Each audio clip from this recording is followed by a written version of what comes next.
to the Hard Rocket Sports Studios and another edition of the weekly video recap.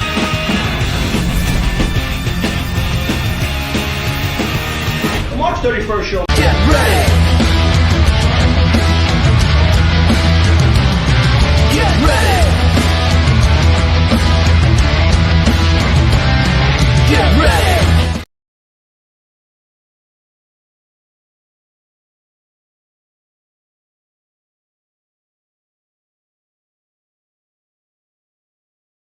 Hemp Wizard products are proudly used by former New England Patriots linebacker Brandon Spikes, Suicide Silence guitarist Mark Haleman, Canadian actor Jackson Rowe, Mr. Grimm and Noctis the drummers of Walking Corpse Syndrome, guitarist and vocalist Bub Heaston and bassist Ted Wilson of Black Sasquatch, guitarist and vocalist Adam Hines of Fester, Aaron Witzel guitarist of Cropsy Maniac, Roy Boy, host of the Licking County Metalheads podcast, Crash Fistfight and Maxine Maxwell, host of the Musicians Hangout podcast, Jeff Towlinski, host of the Hard Rockin' Sports Show.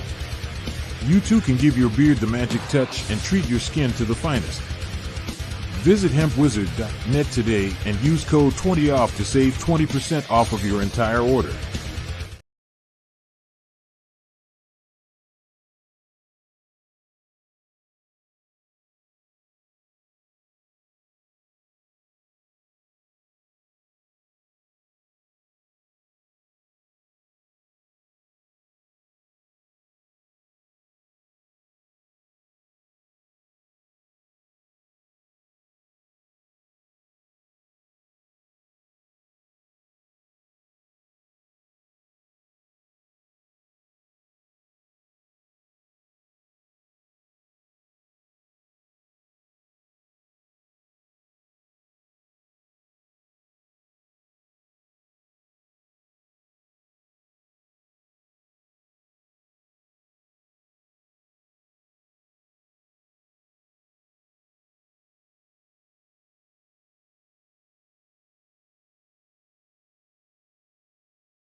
And I'm sorry about the delay start, but welcome to another edition of the Hard Rocket Sports Show, live from High Top Hard Rocket Sports Studios in beautiful scenic Monroe, New Jersey. We are your 3-2-hour weekly get-together where we bring you the biggest news from around the worlds of hard rock, heavy metal, of course, the wide world of sports.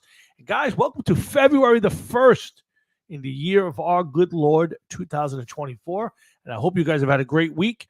It's been tiring for me. I'm exhausted, guys. I got to be honest, I'm getting too old for this. But I'm looking forward to Thursday night. And this is going to be a big, I'd say, big Leonard Rosebank forever, baby. This is going to be a big show. And I'm going to start off with a quick monologue. And, you know, the football season's basically in a rearview mirror. We got one game left. Everything else is memories and conversations and stories for future. And we're going to get to a real big part of the show tonight. It's going to be dissecting what Dan Campbell and the Lions did on this past Sunday in their game against the 49ers. We'll get to that game, the Ravens and the Chiefs game. We'll talk a little Super Bowl. We're going to hold Super Bowl really for next week. We'll get our predictions and everything for next Thursday night. We'll kind of just touch on the game a little bit, and we got a lot to get to. But I want to just say before I give you too much into it, I'm going to get Jeff right on. What happened Sunday in the Lions 49er game ruined the entire season. And what I say by that is this whole postseason has really come down to the Detroit Lions and erasing a blip in their franchise. It was kind of the anticipation up to, the Cubs getting into and winning a World Series. Same thing for the Red Sox, getting into and finally winning a World Series. It's that anticipation. But even more so than those two teams, And the Cubs may be kind of in the same vein, but the Red Sox are not that beloved team. The Detroit Lions became this great story. It was going to make the Super Bowl national. Now you say, Tom, you're crazy. The Super Bowl's it's completely national. No, it's not. Something just fell on the show. But anyway, no, it's not. The only people who really, really care about the Super Bowl is in Kansas City and San Francisco. Everybody else watches it to eat wings, make bets, check on commercials. Nobody really cares if the Chiefs or the 49ers win or lose this game. Most people don't care. I don't care at this moment. Everybody wanted to see the Lions in there. Everybody. It would have made this game national. It would have made this game national.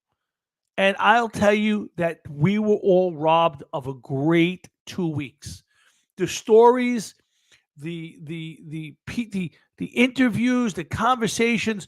But you would have been dragging out stuff about Gary Danielson and Billy Sims, and people would have got to really know who Billy Sims was a great running back. Now it'll be buried again for years to come. And what happened in Sunday's game is a travesty and robbed this season of an exclamation point. Win or lose, the Lions being in the Super Bowl put the exclamation point on the season. And it's really sad what happened. And we're going to get more into it right away. I'm going to get Jeff right on, but I can't tell you how disappointing it's really a close second to my Giants not getting in the Super Bowl. If this had been a Giant game and they lost, I would be almost as sad as I would be more sad, but it would be really close because I was looking forward to it. And I think everybody who had any interest in this football game would have said, the Lions? Oh my God. They've never been there. They've never won one. I'm sorry, but this would have been a big deal had the Lions got there. Now this is a ho-hum football game. This is a ho-hum football game. This is a game you're watching because you got bets on, you got numbers, or you're watching commercials. So yeah, and Leonard could be more right, but we're gonna get right into it. Let's get Jeff on. We'll touch on the game a little bit, and then we'll get my pops on, and then we're really gonna dig into this because I got about 4 or 5 points on this game where I think Dan Campbell blew it so much that it erases everything they did, and he should have been fired. At the end of that game, he should have been told, go home. And it's going to be my number one bet against analytics. So let's get right into it, and let's get Jeff on and get the show kicked off. What's up, Hefe? What's up, man? How was your week, my man?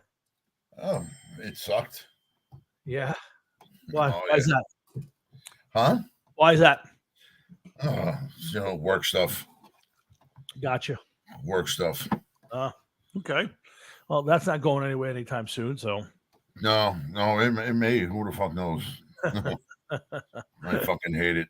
But I gotta say, some of the things you said I agree with. Other things I don't agree with.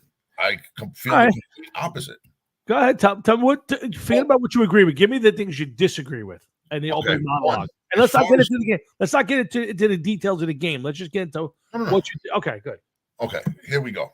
This is why this game is more important than you realize. Okay, because you're not looking at it in a bigger picture, which I'm kind of surprised at. Go ahead. Patrick Mahomes, not Matthew Mahomes. Patrick Mahomes is now in the Super Bowl for the 4th time. Correct. Okay, in 5-6 years. If there's anybody right now in the league that could ever come close to touching Brady's record, Patrick Mahomes is well on his way.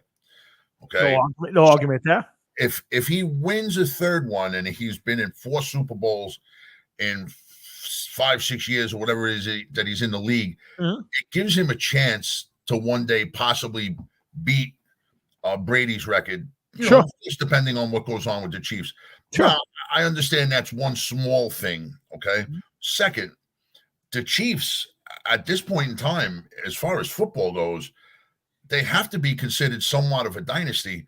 They've been in the AFC Championship game for 6 years running? Yeah, something like that. Sure. You know what I mean? every year that they're there, they chip away a little bit more at the Patriot hold on that record.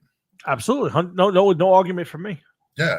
And you know, I think we're still going to have an entertaining Super Bowl, but I think that the whole country was in love with the idea of the Detroit Lions finally getting into the Super Bowl, and a lot of people, they turned a lot of people into Lions fans, Sure. without a doubt. And I definitely understand your point of being upset with Dan Quinn, right? Campbell. That Dan Quinn got hired by the Correct. Yeah, by the Seahawks. Redskins. But with Campbell, and yeah, rightly so. But you know what, Tom? He's one of those coaches. I mean, me, 5 minutes left, I would have kicked the field goal, and I would have told my defense, you're not going to go out there and hold him. You must. It is a must. You must hold him. And he didn't. Okay?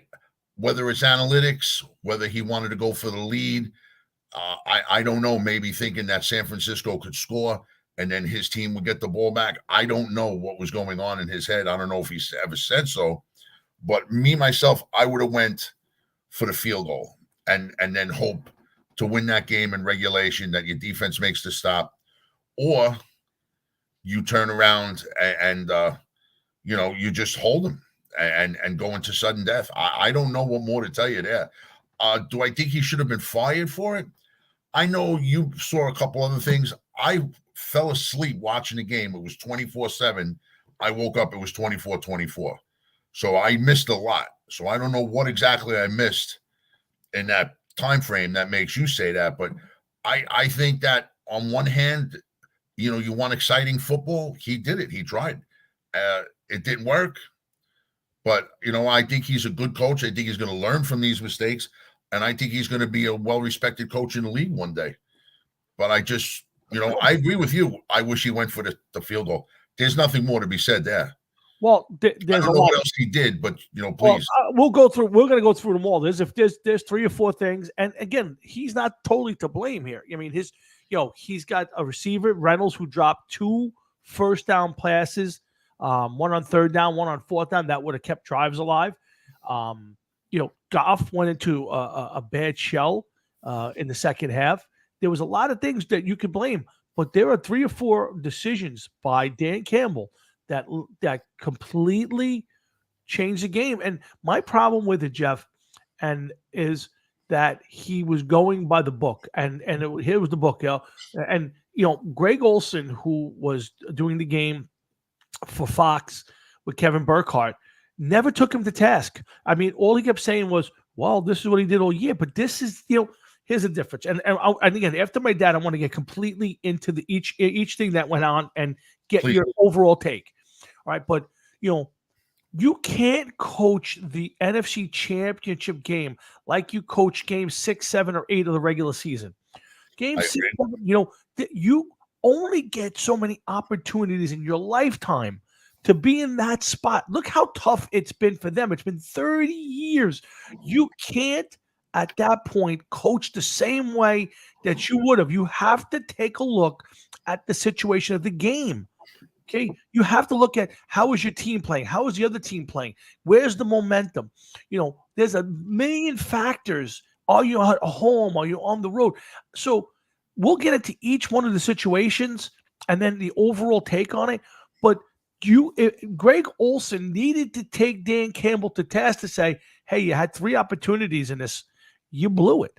And I think Greg Olson's the last person that we wanted to hear saying that shit. 100%. And, you know, if you're Dan Campbell, and he admitted it after the game. He basically said, you know, you have no idea whether you're ever going to get back here again. And that's the point.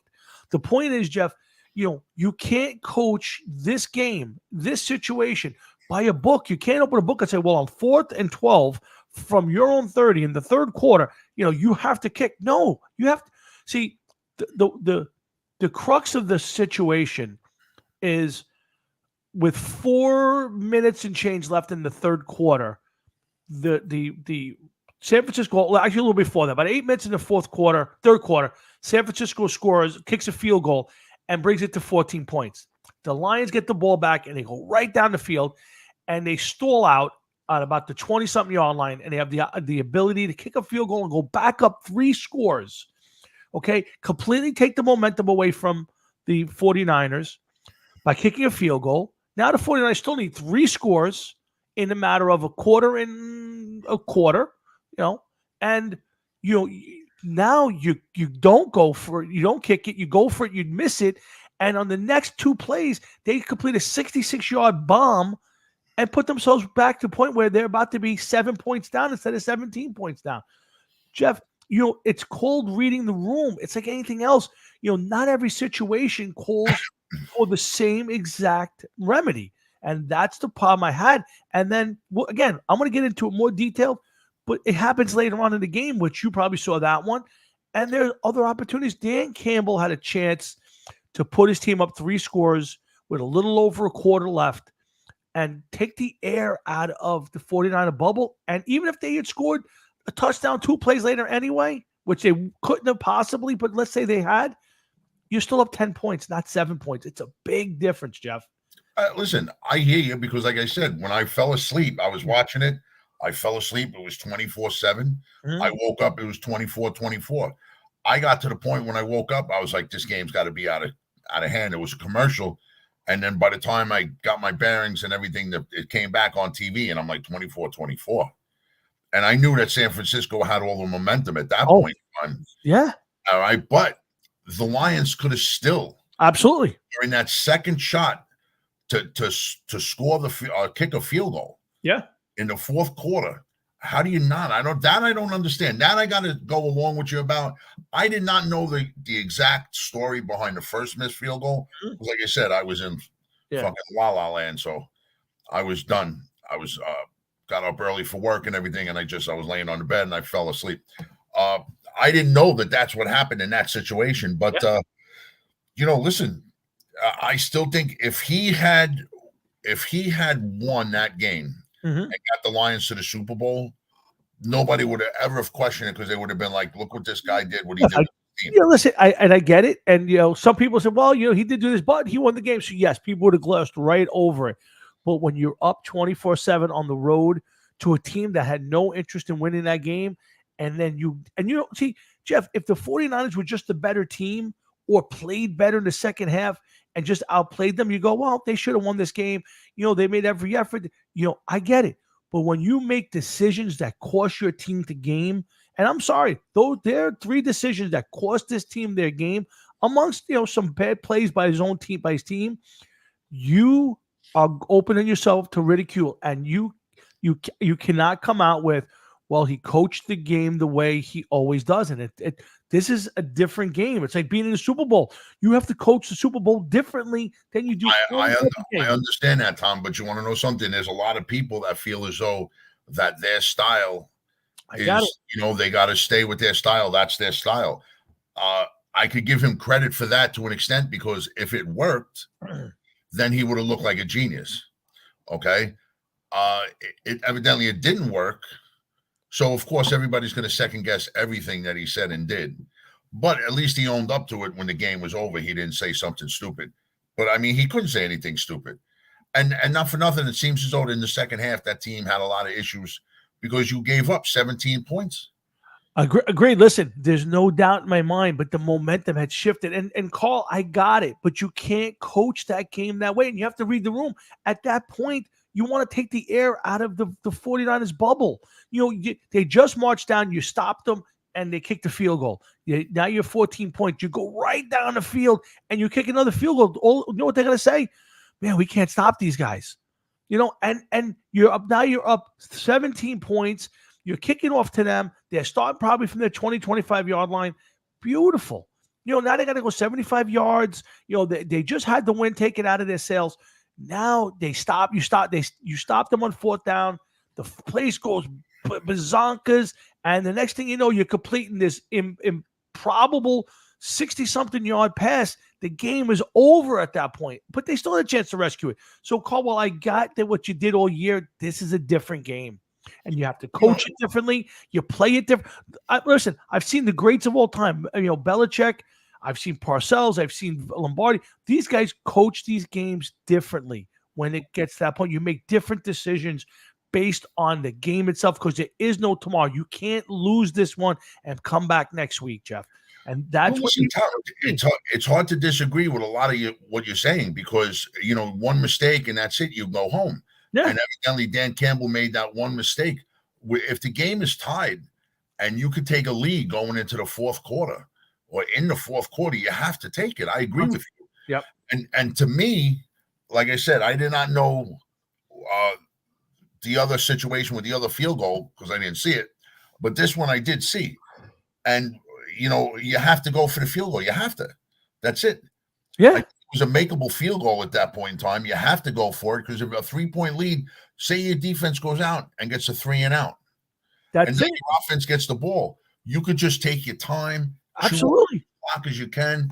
Yeah. Maybe you get a touchdown. Maybe you just waste time on the clock and you give them nothing. Maybe you make them use their timeouts. Who knows? Jeff, I agree. That's the essence of it, is if you do that and you get the next series of downs, you stop them, you're into the fourth quarter and you're up 3 scores. Now, and at that point, you need 1 score and the game's over. They just played it wrong. And while you can give me all the stats you want, don't tell me what you did all year. It don't matter. You're on the road. You're winning. You're just about to lose momentum. You have a chance to snatch it right back. That is bad coaching, and that's going. Let me open the book. That is it. Momentum was already gone by that point in time, Tom. Well, by the second one. No, the second one. I'm still talking about the first one. Oh, okay, but I'm talking. Anything I say is about the second one. Gotcha. Because I didn't see the first one, but by the time the second one came, oh, absolutely, and that momentum was gone.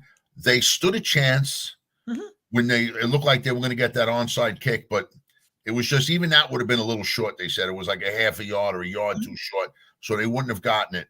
But you know what? What a feel-good story it would have been if they would have won the game. Absolutely. And I tell you right now, next year you're going to see the Lions on a lot of national games, on a lot of primetime games. You're going to see a lot of people that are now Lions fans because of it. A lot of people know that name.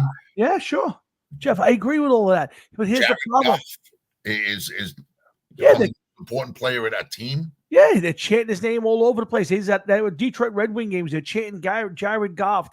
I get it, but next year, that division is no longer a pushover. The couple of years they had, the Packers are a better team now. Minnesota gets a different quarterback. Maybe that's an even better team. And the Bears just got a new coaching staff.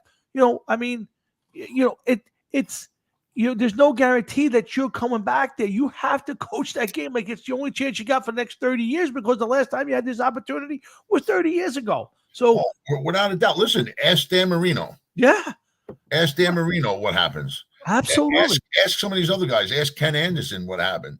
There's a lot of great quarterbacks that never made it. Absolutely. And made it one shot and that was it.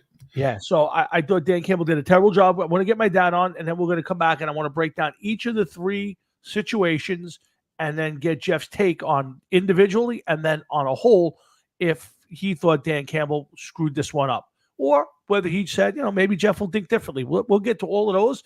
We're going to talk about obviously the AFC championship game, which I thought was a very badly coached game by John Harbaugh.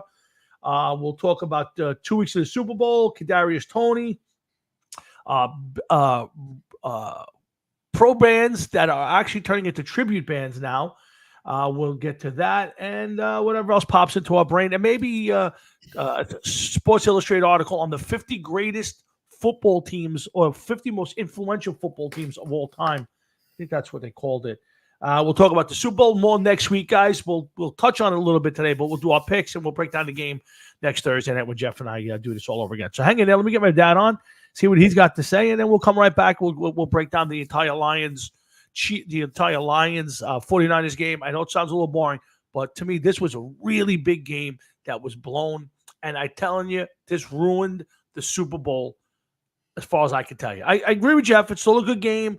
There's a lot of other things about it, but the Lions and the Chiefs in the same matchup is a lot different than the 49ers and the Chiefs. So let's get my dad on, and then we'll take it from there. What's up, Pop? What's up, guys? How you doing? What's up there, Mr. Florio? Good. Tommy, I agree with you wholeheartedly. And I think the problem was that they came on the field in the second half, and they just didn't know what to do. There was nobody there on the bench, Lawrence Taylor, Michael Strahan, whoever. They were dropping balls. They were running play.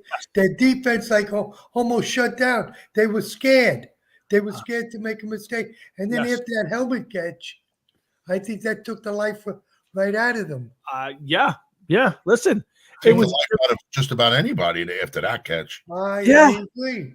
Yeah, and again, there are things that cost them the game beyond Dan Campbell's thing. The 2 drops by Reynolds, one on the third, and he had a 3rd and 14 and dropped an 18-yard pass wide open in the chest.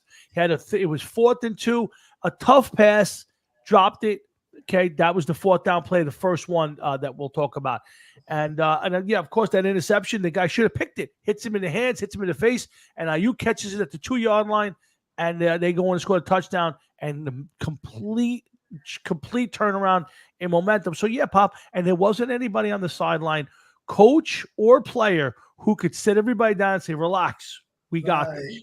And I agree with that. You're 100%. They were all young kids. They made a lot of mistakes. Yeah. And when they saw what was going on, instead of them sitting there and getting angry and playing the game, and everything that he did, the coach just seemed to bite him in the butt. Sure. Yeah. And I felt bad.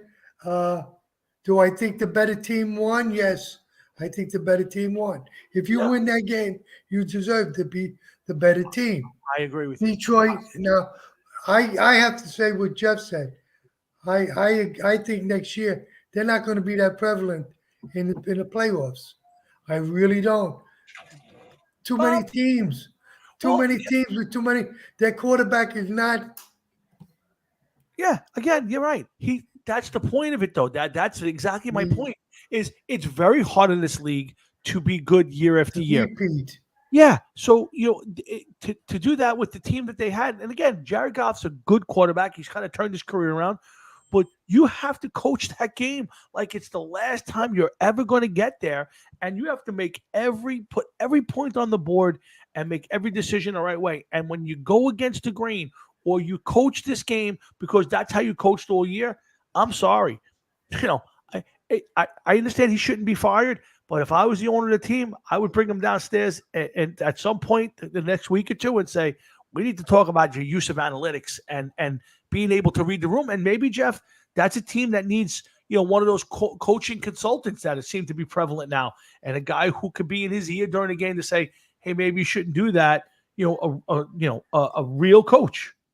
Well, Oh, no. Got my dad back on. There he is. There he goes. Well, listen, first of all, if you need somebody like that on the sideline to tell you, like, listen, you're in the playoffs, you're tied, you need to kick this, and you need to get the 3 points. Don't worry about it. You still have time on the clock. That's the big thing right there. You still have time on the clock. Right. And they ignored that. Yep. Okay? I understand that you want to make a statement, because if they made that momentum would have carried them probably to the Super Bowl. And who knows how the high they would have been riding at that point in time, being in the Super Bowl after winning that way. But you live by the sword, you die by the sword. That's it. Can't anything else. Absolutely. And Pop, it's big national. Again, this is the Super Bowl. Everybody watches it, right? But who's really watching it? People are just watching the commercials. They're eating wings. They're checking their boxes. They got their bets in now. Nobody really cares about the game. I told my wife this, the first time I can think about this in a long time, that I just go, I don't really care about this game. Like, I'm going to watch it somehow. I might not watch the whole thing, but I'll watch it.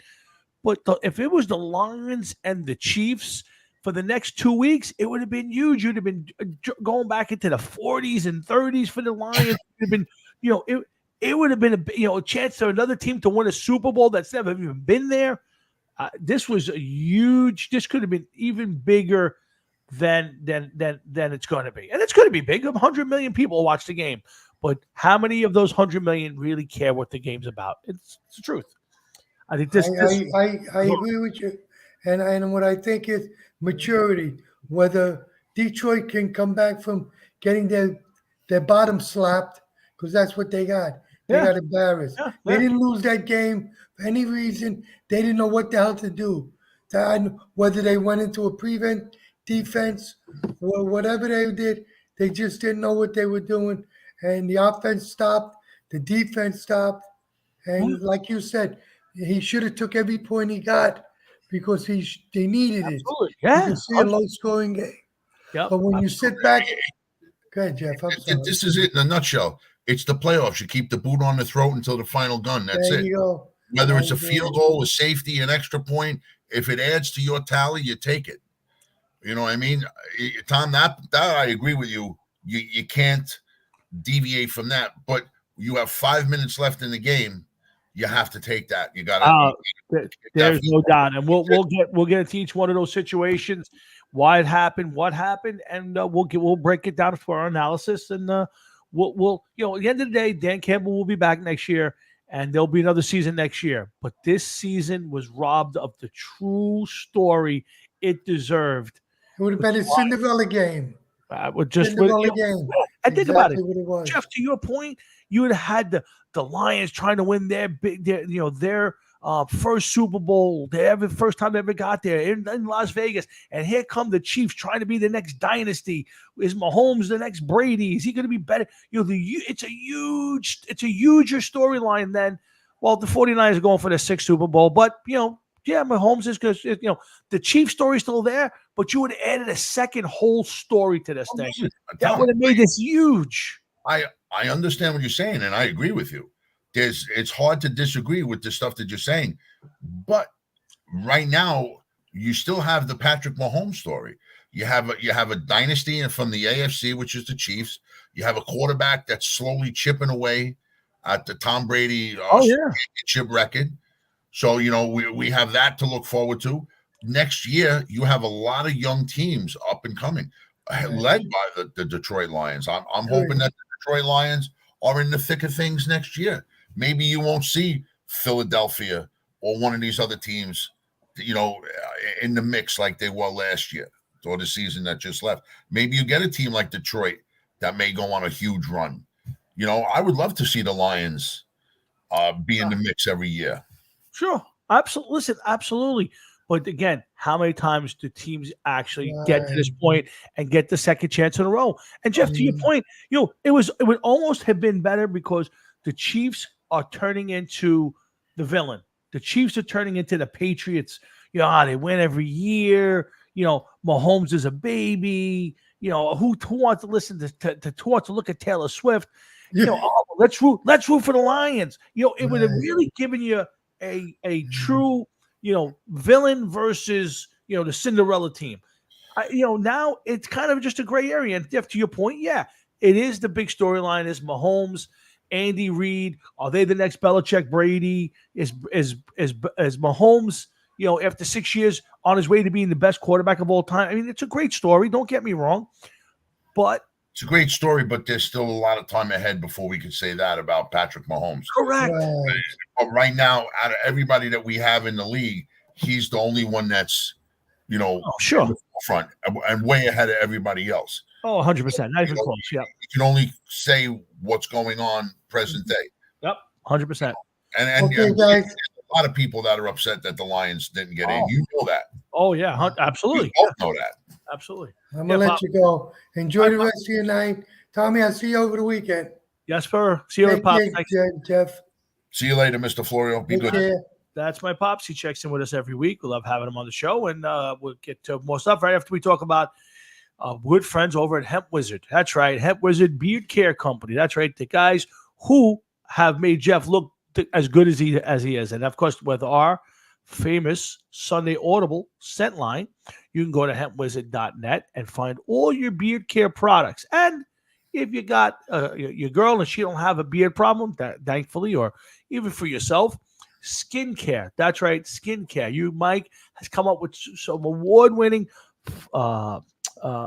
recipes and designs that you will absolutely love for your skincare. So if you're out there and you're looking for a gift, maybe you got somebody come up with a birthday, you got Easter coming, you want to fill the basket, you reach out to hempwizard.net and you get your full line of skincare and beard care products personally endorsed by our good buddy, Mr. Jeff Tolwinski. Yeah, man. Listen, I just made an order not too long ago from Mike. Yeah, I saw it. Yeah, And absolutely. man, first I like the Believe. Man, that is some good stuff. It smells like a campfire. If it's a cold day, I have that one on.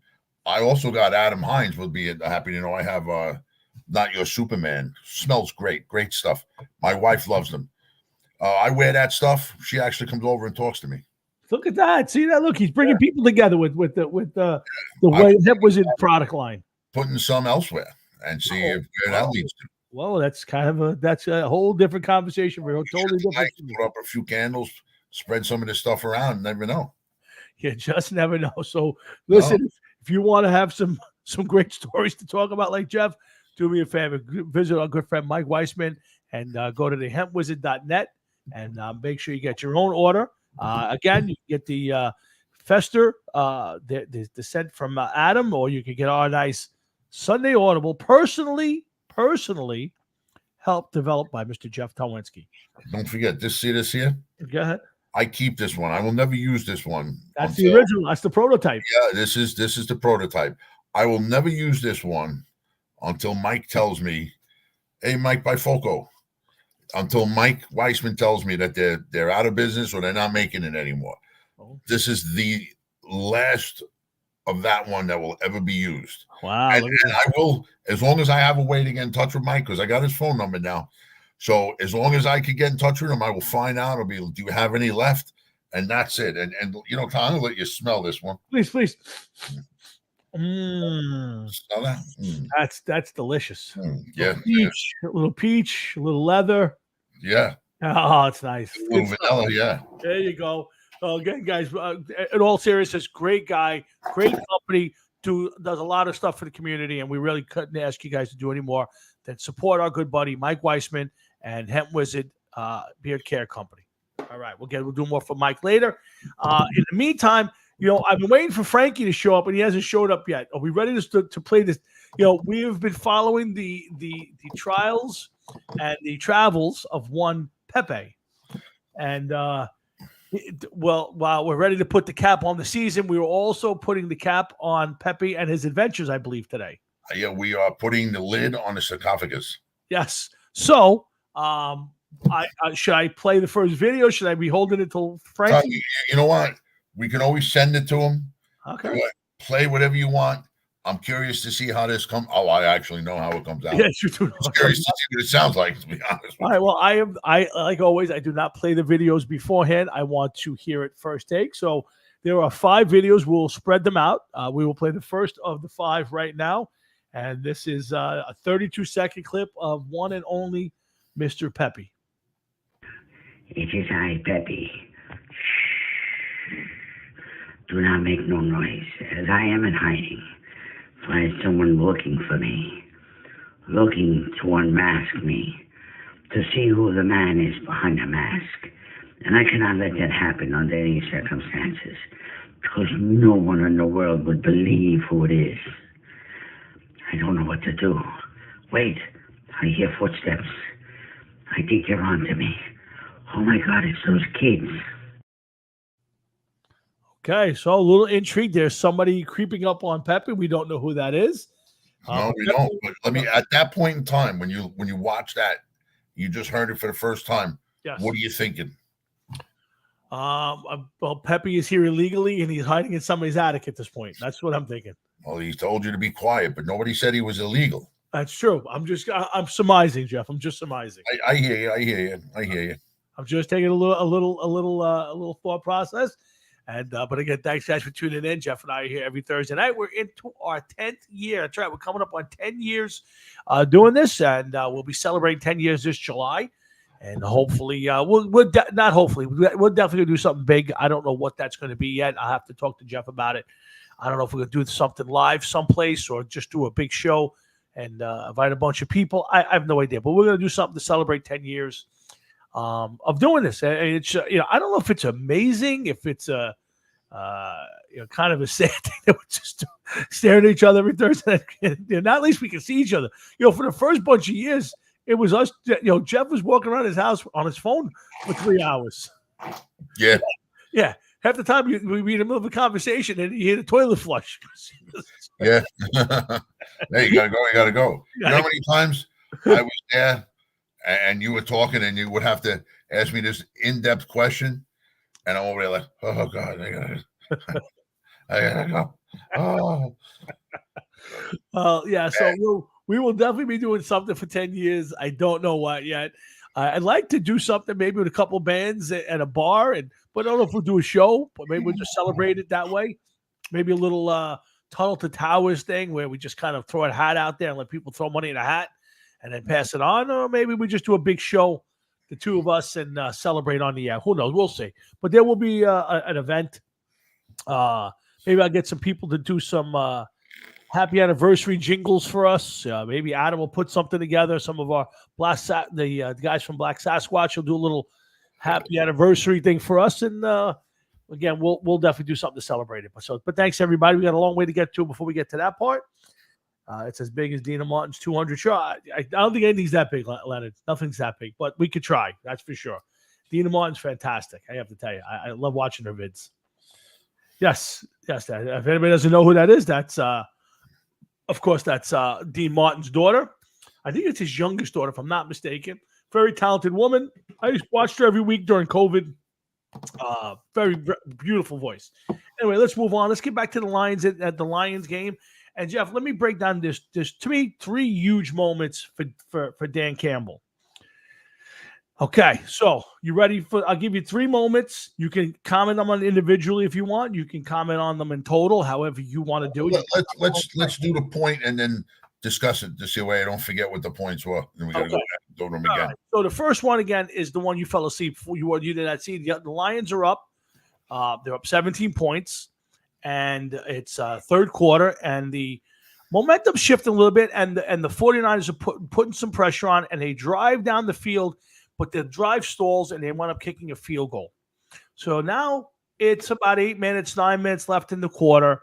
The Lions get the ball back, and they march down the field, and they have an opportunity from about the 20-something yard line, 26, 27-yard line, to either go for it on 4th and 2 and continue the drive, or kick a field goal, which is about a 40, 38, 45-yard field goal. Not a chippy, but, a pretty good chance they'll make that field goal, Jeff.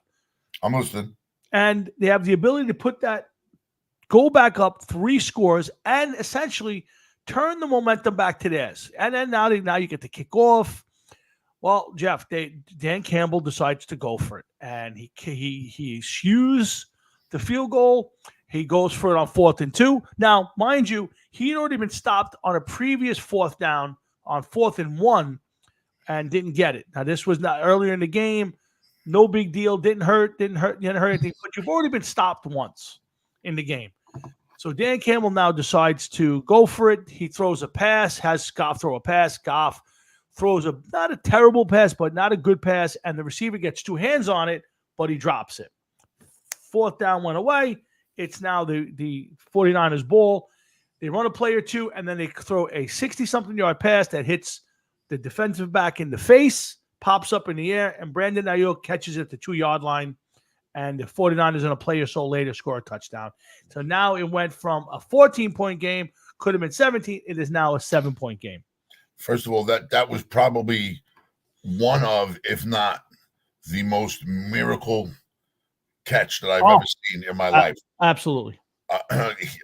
Hats off to Brandon Ayuk. Oh, sure. He never took his eyes off the ball. He never stopped playing the ball. Nope. Yep. Okay. The guy showed what kind of receiver he was. He was one of our receivers. Yes, he had a good year for us this year, and played and performed very well for us, without a doubt. Yep. Unbelievable catch. The guy earned everything with that one play, and got a lot of my respect. But, listen, you can't. Maybe another thing that Dan Campbell was thinking, you know what? I missed 1 4th down. Here comes a second opportunity. All right, I missed this one. Now it's the 4th quarter. There's no way under the sun I'm missing a 3rd one. Well, let's go. So let's get to the second one now. So now 49ers have scored. They've now again scored again and kicked the field goal. So now they are now up by 3 late in the fourth quarter, and the Lions are now marching with the ball, and they get to another spot in the field, Jeff, where they have a 4th down and a short yardage, and have the ability to kick a 48-yard field goal or go for it on 4th down. Now, again, Jeff, 48 yards is nothing to sneeze at. That's still a pretty long kick. They have a young kicker, and it's outdoors. Jeff, at that point, you cannot not kick the field goal. You have to absolutely kick the field goal in that spot. This is in the 4th quarter? This is in the 4th quarter. This is the one you saw. This is the one you now saw. I feel as though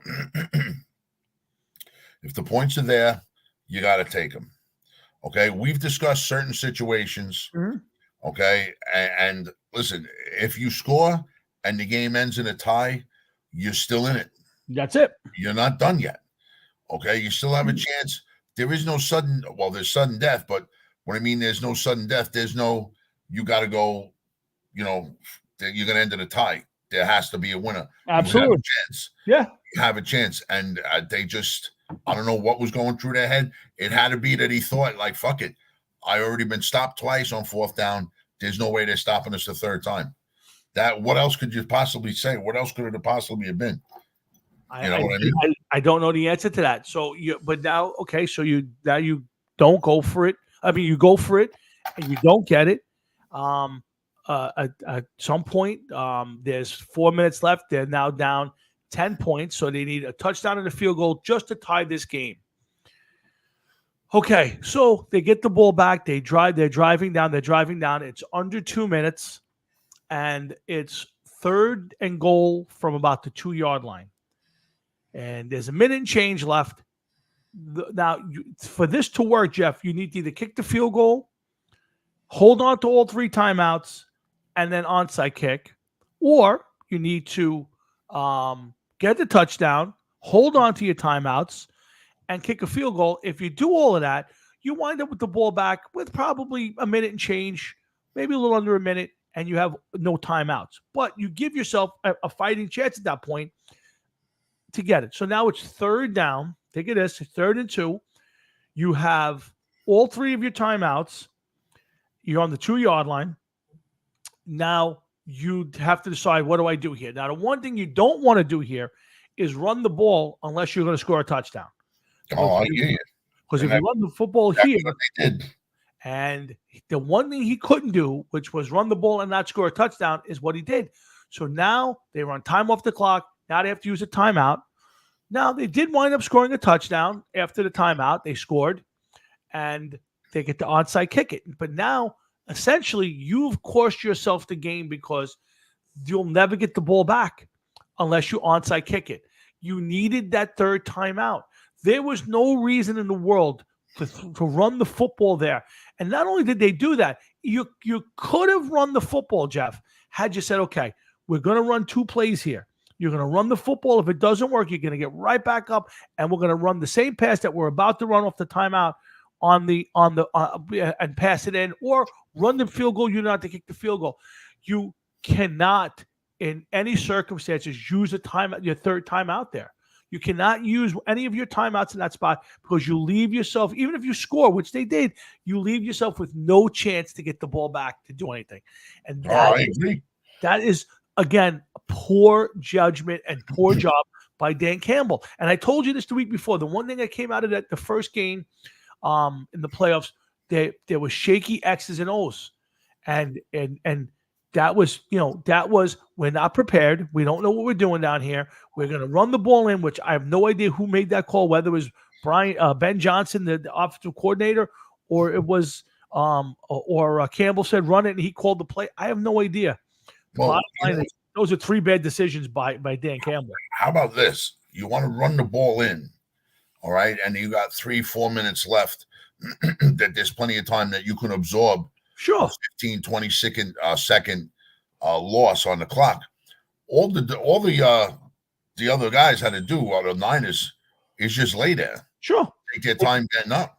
And that's, absolutely. You know what I mean? What are you going to do? Spike the ball on 4th down? You can't. So now you got to, So, but Jeff, if you sit there and say, guys, we're going to run the ball here, if we don't make it, you got to get right up and we got to run this next play. So you lose 10, 12 seconds.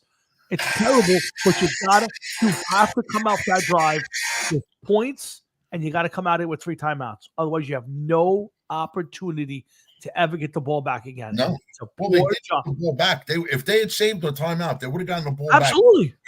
Minimal time. You're talking maybe 12 seconds. Whatever but you still give yourself a chance at that point. Yeah. At least you've given yourself this way, and you probably wind up with more than that. Because think about it, they snapped the clock on the last play with 39 or 40 seconds, and then ran it down to 1 second and called. Then they got a penalty, and then they wound up, kneeling on it on 4th down. So theoretically, you called timeout. You could have got the ball back with 35 seconds left. Not to say that that's enough time, but it's something. It's a chance. Yeah. One big play. Think about it. Nothing. Kansas City Buffalo, 13 seconds. They got down to the field to score points. So, it's possible. Detroit was throwing a lot of passes in the middle of the field in the end of the 4th quarter when they were trying to get that last touchdown. Yeah. And you would, why not go for the sidelines? You would I understand that they're guarding the sidelines and everything else, but they were just throwing too much in the middle and wasting too much time. I couldn't agree with you more. And this is why I say Dan Campbell. Now, listen, I get it. He's not going to be fired. He probably doesn't deserve to be fired. But when you make that many big, crucial mistakes, and listen, do we call not going for the field goals and mistakes? I do. To me, that's bad coaching. That's bad decision making. You have to know the game better. To me, yeah, those are how do you face the fans of Detroit who've been dying to get to this spot? And let me tell you something. I'll say it flat out. The Lions were the better team in this game. Obviously, the 49ers won it, and they deserved to win it. They made all the plays when they needed to. But this was a game that Dan Campbell lost. The 49ers didn't win, in my opinion. I get everybody's going to tell me the opposite, and I'm with you. To me, Dan Campbell lost this game. Well, listen, he certainly didn't win the game, that's for sure. Yeah. Okay? He made a few decisions that he thought that, he was being aggressive, and it didn't work out for him. Yeah. He went and he kicked the field goal. There's no shame in tying a game when you're in the playoffs because you're still alive to fight, man. That's all there is to it. You tell your defense, get out there and hold them. That Detroit offense, fun to watch. They moved the ball every game I've seen them play, and they were moving the ball throughout the playoffs. No problems. So, that team shores up its defense. They could be a contender for a couple of years. I'm not disagreeing. I just say it's harder and harder to do that 2 years in a row. I mean, it doesn't happen a lot. And, you have to take advantage of that when you can because you don't always get to that point. And, again, you got to coach that game like it's the only chance you're ever going to get there. And just go ask Dan Marino how many times he got there. Go ask Dan Fouts how many times he got there. Go ask some of the great players in history who never got to that spot. And it's more that never got there than got there. Yeah. So, again, is it the end of the world, Jeff? No. Are we all going to watch the Super Bowl? Yeah, we're all going to tune into the Super Bowl for various reasons. But to me, these next 2 weeks and the storyline of that game is a completely different football game if the Lions are there. It just is. I just think that it was robbed, not because the Niners were a better team, because Dan Campbell coached it poorly. And that's the part that bothers me. And I'm a Dan Campbell fan. I love the fact the guy got the job. I thought he's done a great job changing the culture of that organization. And maybe you're right. Maybe this is the first of a few trips there. But Jared Goff's not the greatest quarterback in the whole world. It's hard to do this year to year, and that division's just got better. So I think it's going to be interesting to see what happens going forward. It will. Yep, absolutely. But there's other games that were played. And I want to get to the other game that was played and the things I thought about that one. I don't know if Jeff got to watch much of that one, but we'll get right to it. I do want to play the second Pepe video. We've already seen Pepe is someplace hiding, and there are footsteps abound. And we're going to play video number 2, and we may close the show with a steady stream of this one through 5. But let's get to episode number 2. of the Pepe, but this one's only about 9 seconds. Look, gang, there he is. Quick, grab him. Take the mask off. Huh? Uh-oh. Intrigue. Wow. I don't know, folks. It looks like Pepe's been found. And who are these people that found him, Jeff? That's the first question. Scooby-Doo and those meddling kids. Oh, they always show up in the wrong time, in the wrong place. Poor Pepe. Well, we'll get more from Pepe in a few minutes. And again, thanks to you guys for tuning into the Hard Rock and Sports Show. It's Jeff and me. And we do this every Thursday night. And we've been doing it for a very long time. So we're glad that you guys have been doing it right along with us. And big thanks to everybody who tunes in and kind of chimes along with us each and every week. I did see something on the internet. I don't know if it's 100% true, but it does say that there's a sweet offer from the Yankees. Blake Snell is expected to join the Yankees, which, if it's true, I hope it's not a big deal. I mean, Blake Snell's had 2 great years. Other than that, I would not be giving him a big, long contract. Nobody else seems to want to give him a long contract. So we'll see. But we'll see what happens. That would be an interesting thing. I don't follow baseball, as you know, okay? Yeah. But baseball seems very, very, very stagnant. Like nothing going on, really. I don't even see articles about baseball in the paper when I'm reading. I don't read about baseball online. It's just that is there the days of huge free agents, are they over? Yeah, well, a lot of that there wasn't a lot of that this year. I think the one big move was obviously Shohei Ohtani. That didn't really last long, and it wasn't much of a free agent thing. He wanted the Dodgers. He got the Dodgers. The kid from Japan, he wound up also going to the Dodgers. That's probably the 2 biggest moves of the year. And then the Yankees trading for what's his name? Oh my God, the outfielder from the Padres. It's escaping me now. But those were the big moves. But yeah, Jeff, it's quiet time. We were about 2 weeks or so, maybe 3 weeks away from pitchers and catchers, and it should be an interesting season. Neither New York team is expected to do all that much this year. I think the Yankees should be a little better. I don't expect much from the Mets, but we get after the Super Bowl. We're going to do a baseball show. In fact, a good buddy Paul Gill jumped in yesterday and asked if Soto. That's it, Joe. Thank you. Juan Soto was a good pickup by the Yankees. I don't think it's made them markedly better. They should be better, but the bottom line is they go as far as Judge stays healthy, and we'll see. But yeah, we'll do a baseball show the week after the Super Bowl, and our good buddy Paul Gill will join us that day, and we'll see if anybody else wants to pop in. But again, let's get back to football a little bit. Jeff, I do want to talk about the other game. And that's the Ravens, who a lot of people thought were the best team in football this year. Most people were picking them to go to the Super Bowl, win the Super Bowl. Everybody kept saying it's Lamar's year. Lamar's the best player. He's going to be MVP again. Jeff, to me, it's same old Lamar. Can't win a big one. Oh, listen, I said to you on more than one occasion, sometimes you want to lose one. Yeah. On the season this year, way you readjust your game plan and forward. And it certainly doesn't look like they did that. And it was listen, not a sharp team. They got a beating and a half, the Ravens. Yeah, and I think the biggest thing for me was they never changed what they were doing, Jeff. They never adjusted. I think I read that they only handed the ball off to their running back 6 times in a game. They made Lamar what he's not, a pocket quarterback, and it didn't work. And, when push came to shove, he made the biggest play of the game by throwing an interception. I don't know if you saw it, but he threw an interception late in the game into triple coverage. I mean, it literally was 3 guys there and from the Chiefs, and he got picked off, and he was upset. And it just goes back to saying the same thing. In the playoffs, it's a different ball game. Teams have a week to sit there and just take you apart. And you're playing obviously the second best team or the best team in the league or in your conference, Jeff.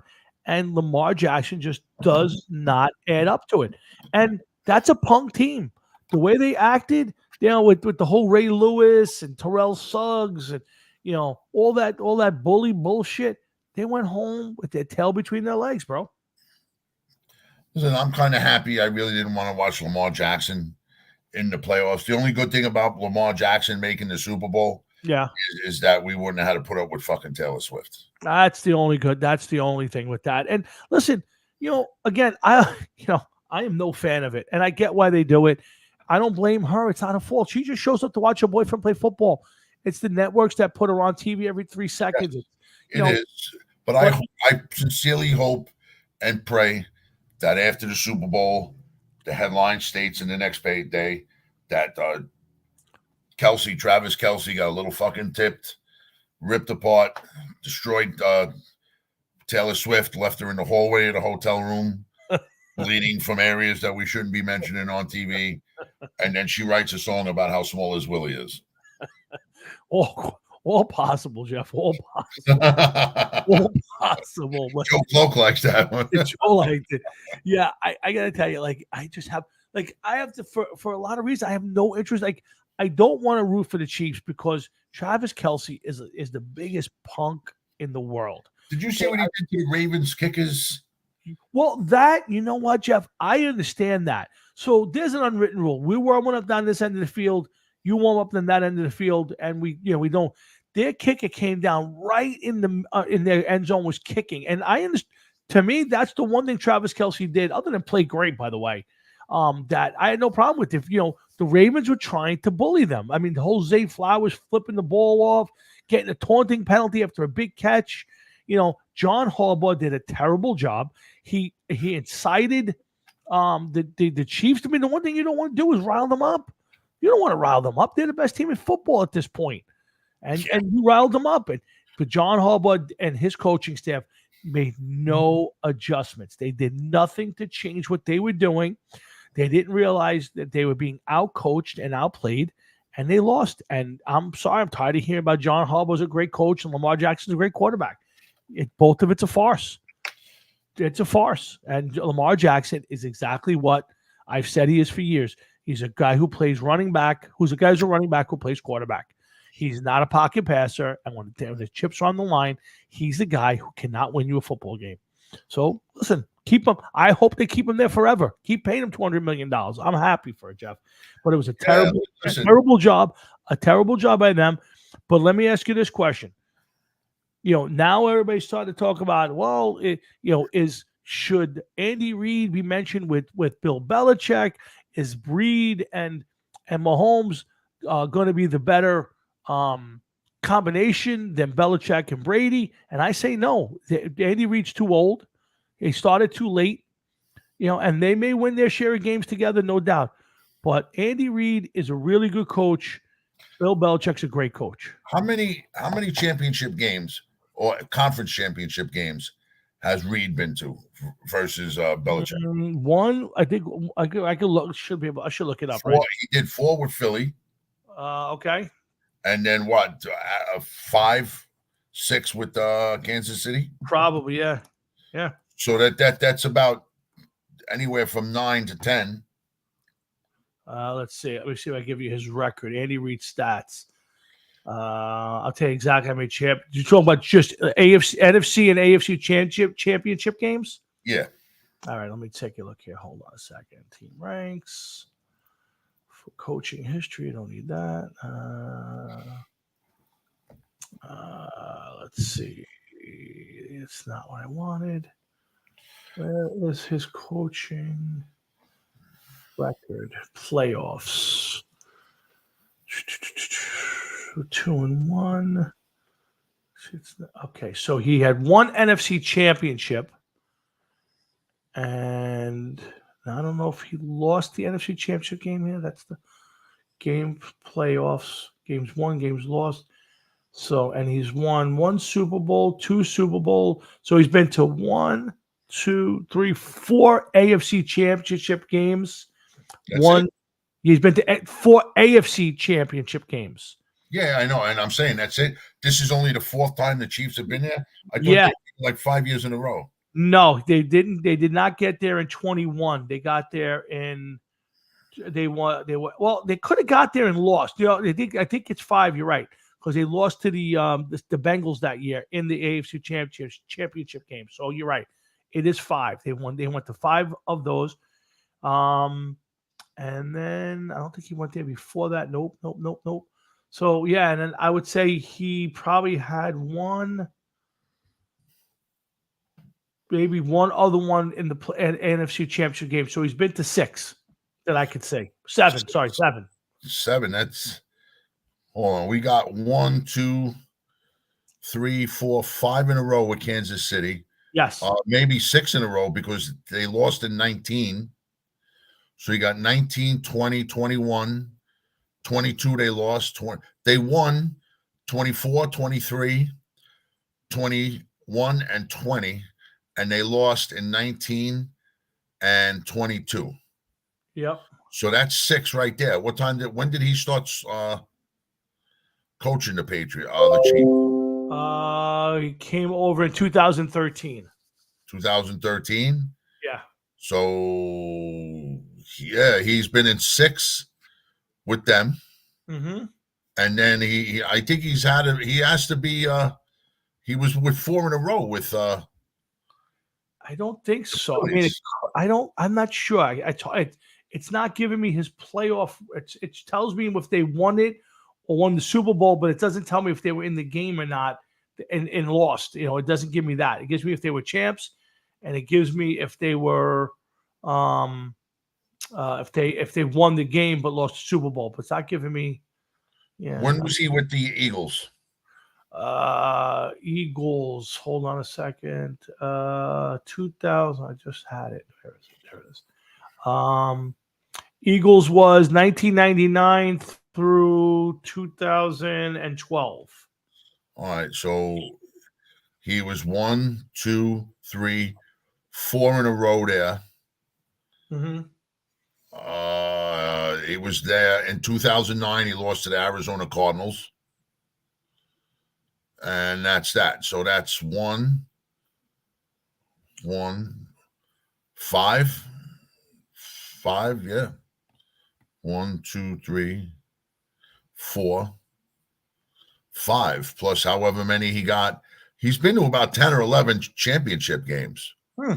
He might have been to more championship games than Bill Belichick. It's just Bill Belichick has won more. What's up, Lou Pica? Hey, Louie. What's up, boys? Yeah, what was the Chiefs had a great collapse against? I'm just trying to get to say NFC Championship game. Okay, so was it the Bengals, Joe? Okay, so I'm going to tell you exactly. So here we go. So 99 is his first year, right? So it's Rams. These are all NFC championship games.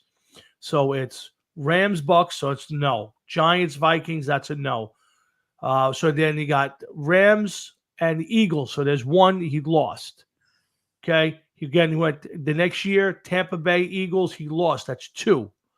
Okay. Carolina Eagles, he lost. That's 3. And then he gets back there. Arizona Eagles, he loses. That's 4. Right? Where's the one he won? I'm sorry. Oh, wait. Did I give him a loss where he should have a win? He made the Super Bowl. Right? So he's got 1, 2, 3, 4 trips to the thing, but I don't see any wins. Where's his win in the NFC Championship? One year. Yeah, for sure. Vikings, Packers. It's got to be on this column, but I'm not seeing it. Why am I not seeing it? I don't. Kansas City. Oh, I see it. 2004. Okay, I got it. So I'm sorry. So you're right, Jeff. He's got 1, 2, 3, 4 straight, 5 total championship games in the NFC. Yep, 5 total, 4 straight. And he has 5 in a row here. 1, 2, 3, 4, 5 in a row here in the AFC. Yep. And he won 4 out of the 5. Joe, I don't know what game it was because the last 5 years he's been to the AFC Championship game, so it had to be before that. Let's see if I can figure out how many there's. Let's see how many that Bill has.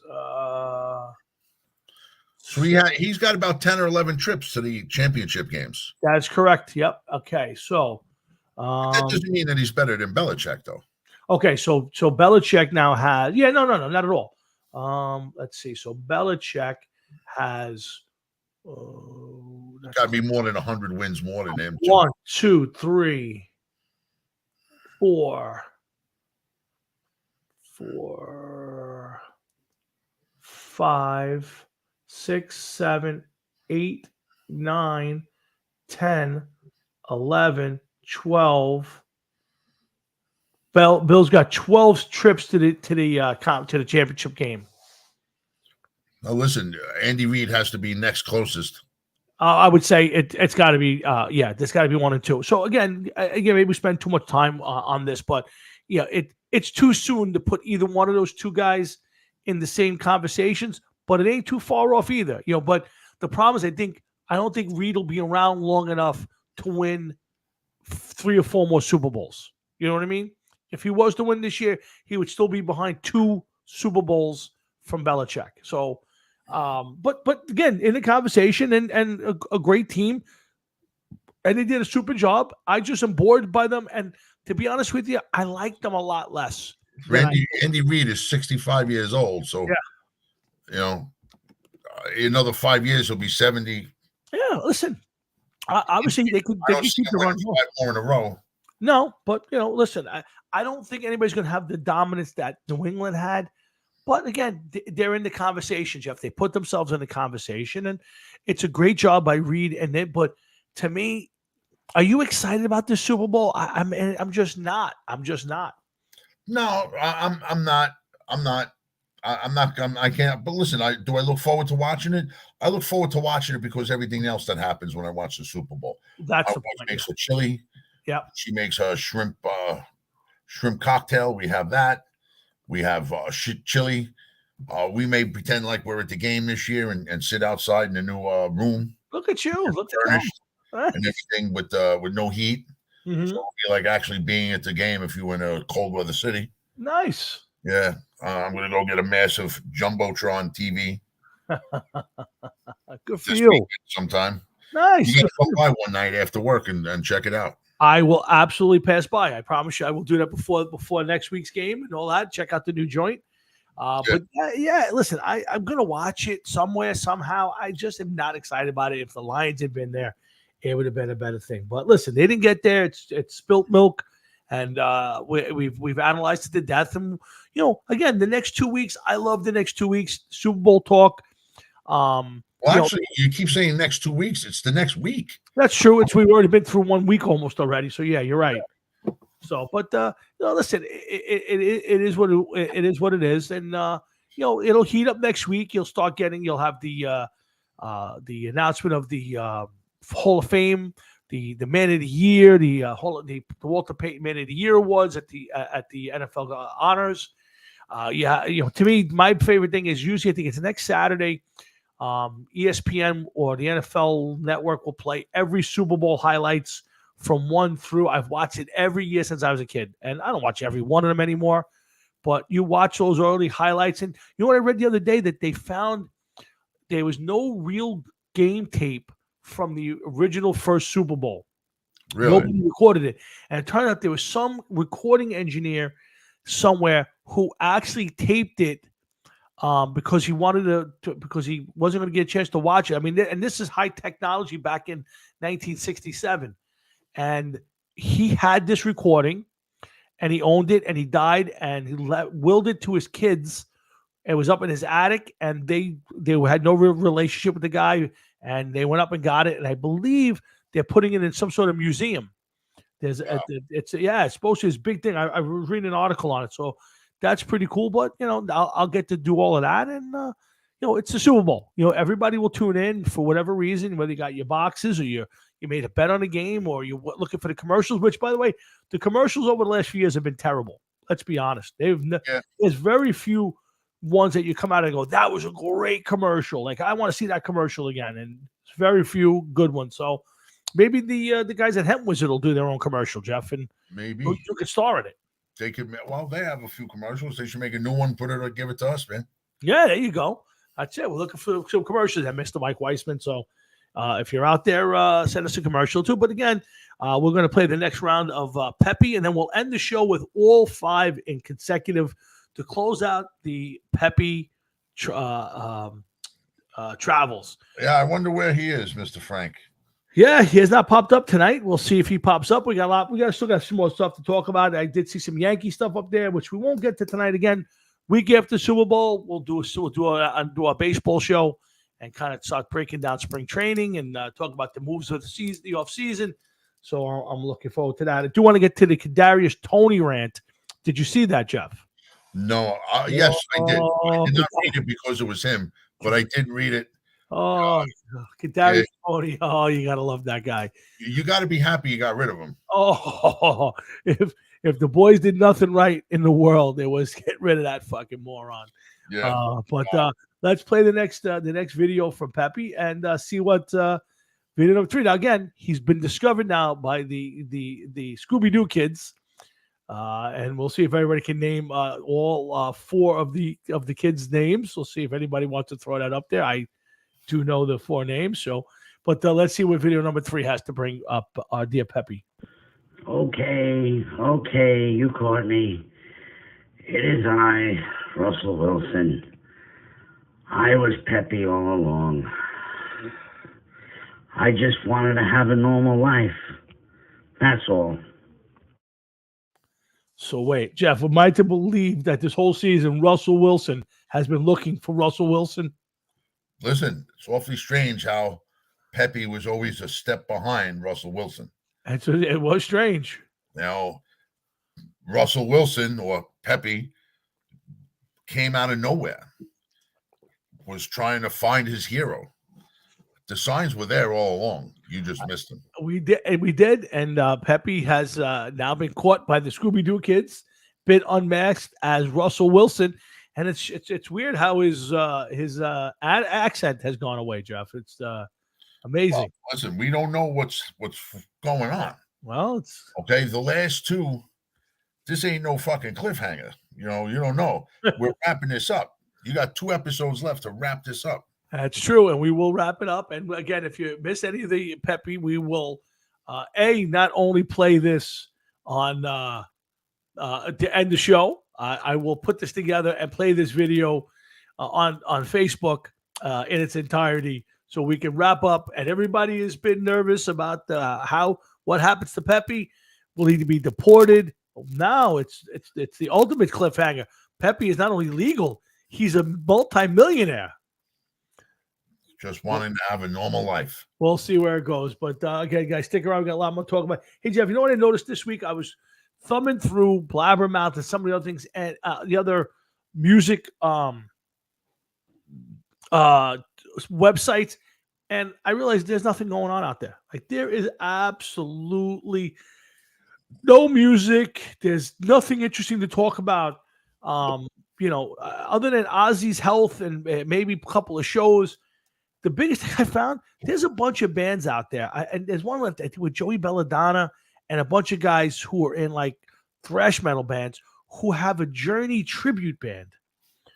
And there's got to be 3-4 different bands like that are basically tribute bands for, like, let's call their alter ego. Like, there's obviously a Maiden tribute band that stars Nico McBrain. It's happened for years, But I found one with a bunch of thrash metal guys, and they're doing Journey tributes.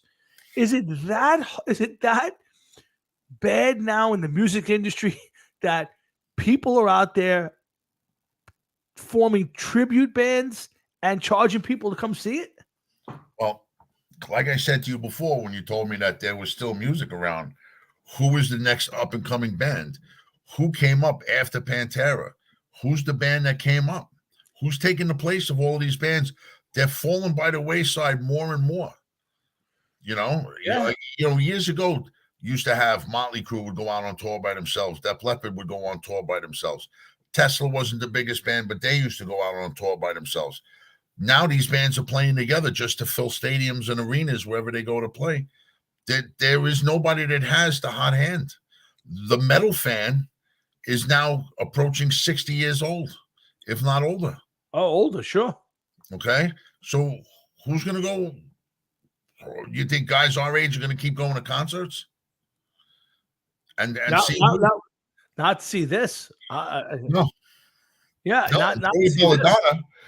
Belladonna, I never liked him as a singer anyway, so it doesn't shock me. I don't think he has the strongest of voices. I think Steve Perry has a better voice than him. I won't Sure. even listen to his fucking videos.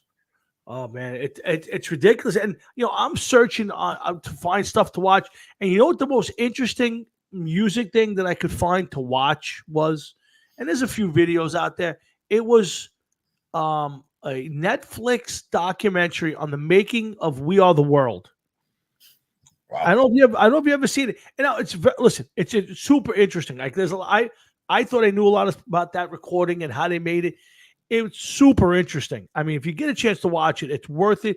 I mean, you have probably 30 something of the biggest names in music all in one room. So what I didn't know was Except two people. Michael Jackson. Well, Michael Jackson was there. No, he was there, but he wasn't involved with everybody else. He came in separately. Correct. He went in beforehand, recorded a bunch of stuff, and then he finished it later on. But there's two people omitted from that who were huge in that era. And one was no Madonna and no Prince. Now, Prince, I think, had wanted to do some strange shit. Like he wanted it to be in the dark or something. And he refused to come if there was other people there. And they were like, dude, we're all in the room together. If you want to be there, you got to be there.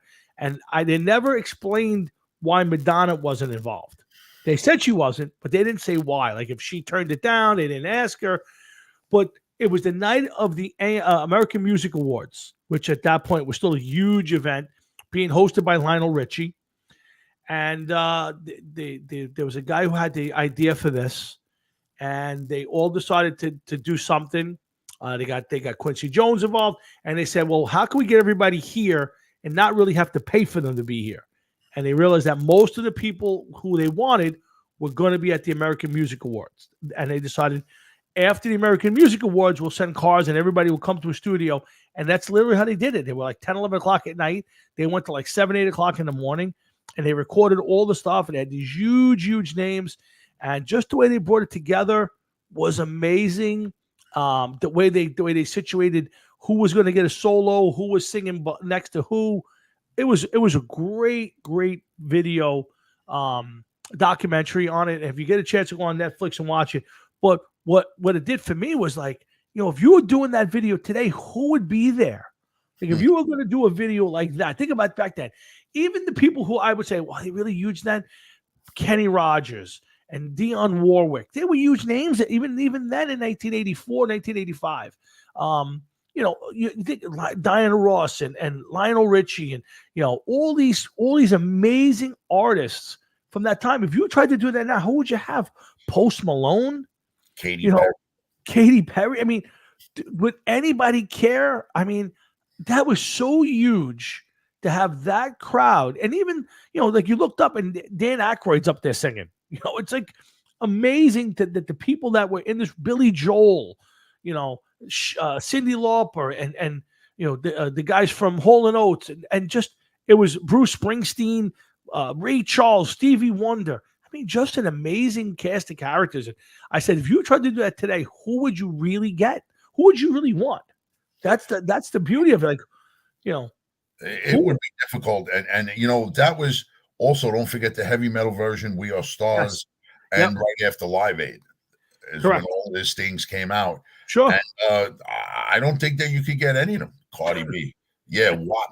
Yeah, no, that it's amazing. I mean, see, nowadays, here's the difference. Nowadays, they would do this. They'd all record this in their house and mail a version over to them, and then they'd combine the whole thing together. The fact that they got all these people in one room and got them to agree on all the different things, and their big sign on the door was "Check your ego at the door," and that you came in, and some people got solos and some people didn't, and who sang first and who sang with who behind who. It went, it's amazing to watch. Yeah, I've seen Band Aid and Live Aid, and there was the one I didn't realize that there was one before that was the Christmas one. Was that Band-Aid, I think? Band-Aid. No, Band-Aid. Band-Aid there was one at Christmas time where they still played. Do They Know It's Christmas? Yeah. That might have been. That yeah, came out before. That was actually before We Are the World, which I didn't know. And I remember when We Are the World debuted, they played it on I think it was 1:00 in the afternoon on a June day, and they played every radio station everywhere was playing it simultaneously. Oh, and wow. it was, I remember coming home from school, and it's funny. In my room, I had a stereo and I had a radio tuner on it. And I remember just going station to station, turning the little dial, like you couldn't press the button to go to stations. You actually had to tune it. And every time you got there, it was the same part of the song moving along. Yeah. And it was this day of unity, and it was a great thing.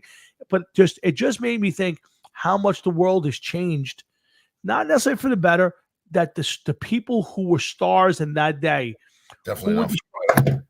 who would be those stars today? Like, who would be that? Like those people brought generations together. Like you went from like our parents and maybe grandparents' generation with people like Dionne Warwick and Kenny Rogers, down to what would have been our generation with people like Billy Joel and and the like. And it just spanned all these different places. And you did that today, and you could never. You'd have to have a bunch of 90-year-olds. Yeah. Tom, keep this going. I got to go take a swim. Good. So that's Jeff and Tom. We're talking little music right now. But again, there's just not much to talk about, mate. There's not a lot of bands out there playing. And the one I do see is boring. I'm looking at it now. I'll give you some of the headlines that I'm seeing. Let's see. Nikki Sixx is awarded legal fees in stalker case. You can rent Ozzy Osbourne's West Hollywood condo for $9,500 a month. Lamb of God released official after movie for inaugural Headbangers Boat. Let's see. These are the headlines on Blabbermouth. Ex-Iron Maiden guitarist Dennis Stratton finds AOR home with Lionheart. I've never been a straight heavy metal guy. I mean, really, these are the biggest news right now in heavy metal, hard rock and heavy metal. I mean, Black Sabbath drummer Bill Ward shares "Stay Warm" poem. I mean, it's a shame that our music industry has turned into this. And these guys are still young. Listen, I get that they're all in their 60s and some of the bigger names are in their 70s. But it's just a shame that this has turned into this. I mean, there's so many of us still out there. You have everywhere to get your music out to people, social media, the internet, and we're reduced to Job for Cowboy shares music video.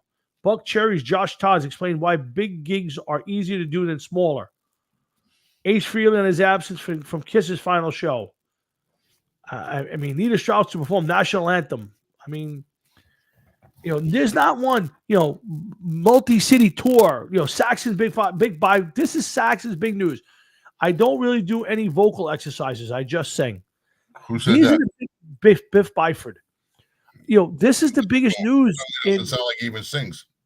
Yeah, I'm not sure. I mean, there are no world tours and great albums coming out, unfortunately, and it's a shame. And these guys are still young, and I don't know why it's just not good anymore. Like, I don't know why these bands can't put out great music anymore. It's just like they either stopped and don't remember how to do it. I don't really know. But there's just nothing to talk about. God, there's just nothing here, guys. I mean, just You know what? While you're talking about music, right? Yeah. Quick, I want to look up the PNC Arts. Yeah. You do that. Here's 2024. listen to a tour you're going to have this year because bands can't sell out. Here's one for you. Heart announces first tour in 5 years. Cheap Trick and Squeeze to support. You have two big name bands who have to tour up with another big name band in order to probably sell out at best Jones Beach type places. Are you ready for this? Go ahead. Okay. So first of all, the schedule starts on June 20th this year. So it doesn't even start any sooner. Wow. Maybe they haven't got anybody in yet.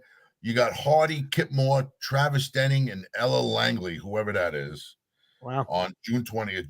July 3rd, I'm just going to give us the ones that we know. We got Alanis Morissette, Joan Jett and the Blackhearts, and Morgan Wade, whoever that is.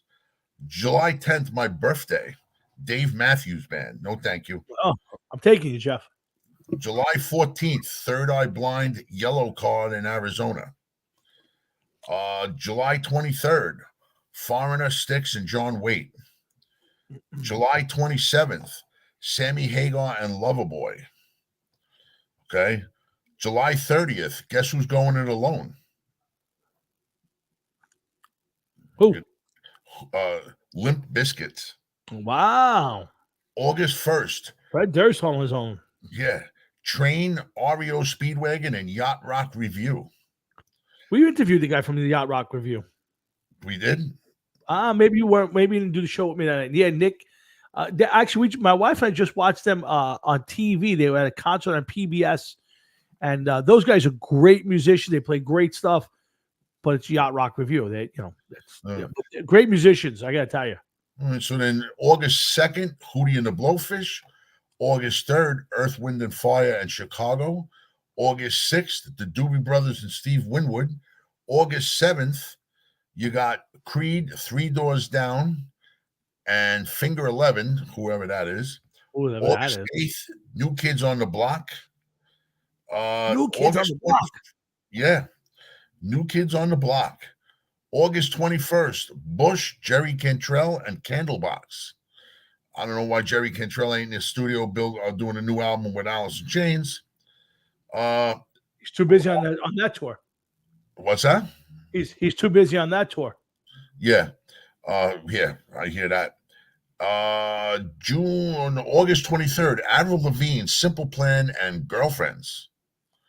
And then it looks like we're wrapping it up on September 7th with Rob Zombie and Alice Cooper.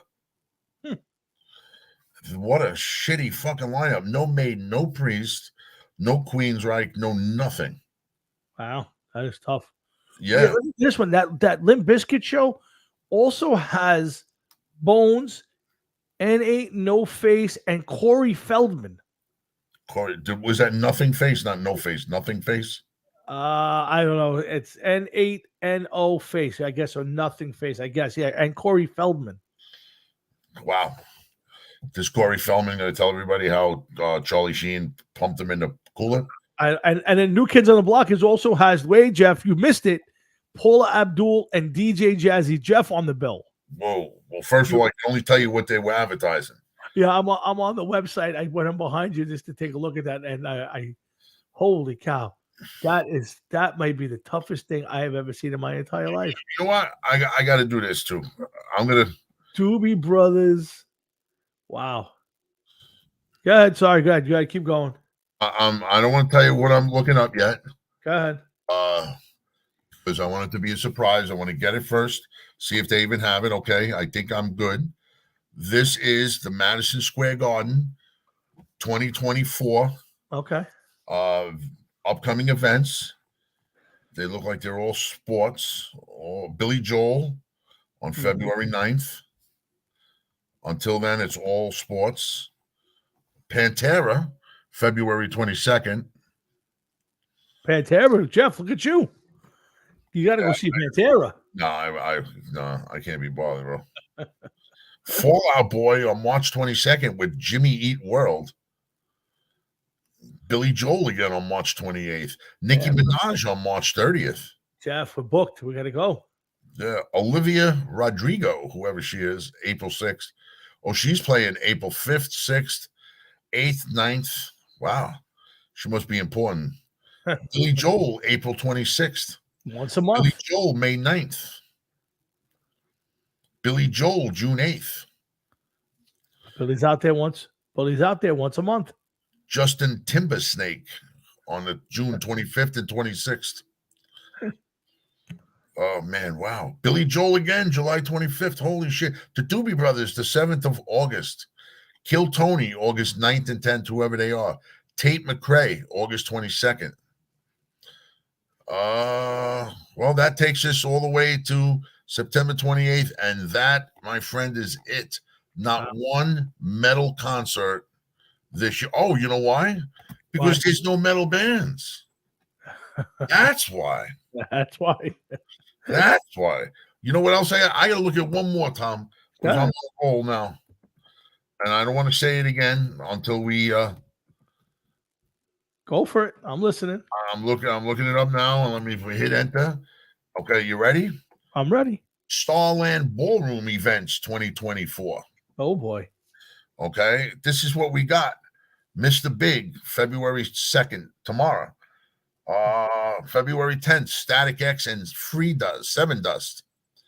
GWAR, March 6th. GWAR is at the Starland Ballroom? Yeah. Shadows Fall, March 16th. KK's Priest, March 22nd.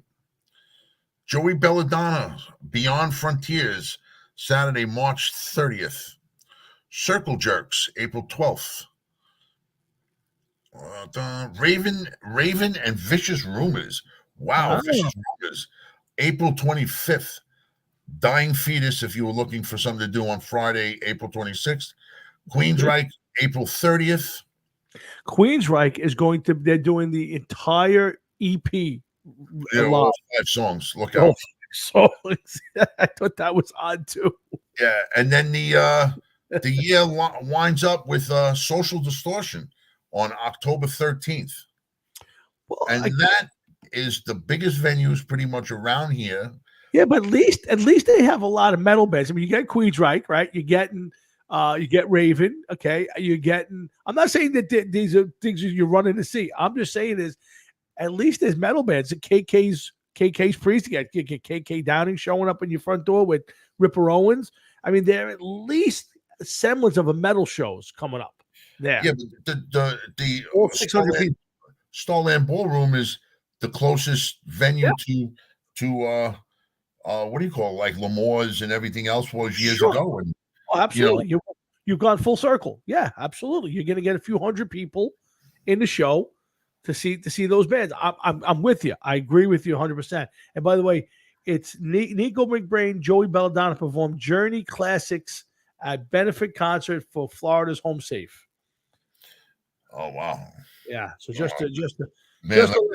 a game changer right there. Yeah, just let you know. I'm just reflecting, and I still don't want to go. Joey said, "I'm seeing Journey, Def Leppard, Steve Miller at Citi Field."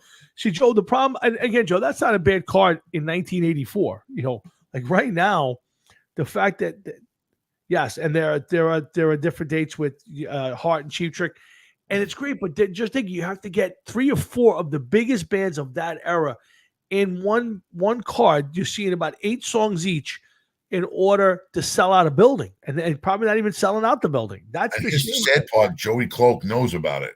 And whether you know it or want to admit it or not, Joe Cloak is going to be at a Journey, Def Leppard, and Steve Miller show. 1, what condition will Joe be in? 2, will he be the guy in the overcoat and the jacket in the corner with his hands in his pockets? That's what I want to know. Oh, yeah. Yeah. The things we do for Nookie there, Joe. You know? Oh, boy, I'm gonna tell you. Yeah, I get it. It's sad, and I really have no.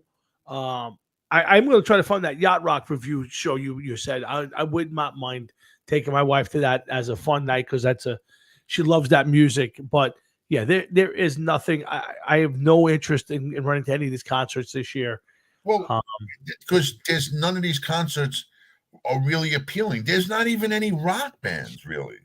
There's not even rock bands like that you want to see.